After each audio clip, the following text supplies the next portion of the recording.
Hello guys, magandang araw sa ating lahat. Ayan, may konting video ako. Ayan yung asawa ko at ako.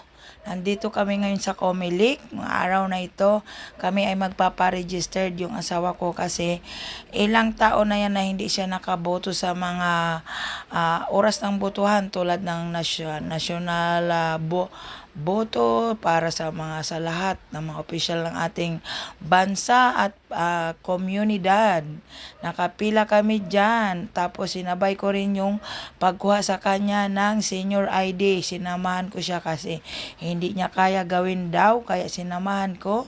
Kumuha muna kami sa barangay ng certification para sa kanyang senior ID. Ayan, natapos din kami. Andito na kami ngayon sa kainan.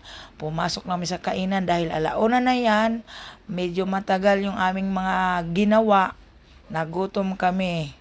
Ayan, nag-order na kami ng food dyan. Ayan pala, hindi ko na nakuhanan dyan ng video yung pagkain. Isa yan sa sikat sa Pinas na kainan, guys. Nasa munisipyo kami yan.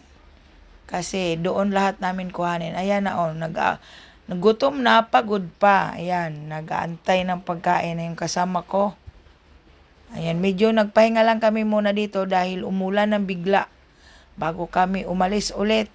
Tapos uwi na kami ng bahay. Napagod na kaming lahat-lahat. Ayan, maraming salamat sa mga nadood sa aking konting video vlog dito kay YouTube.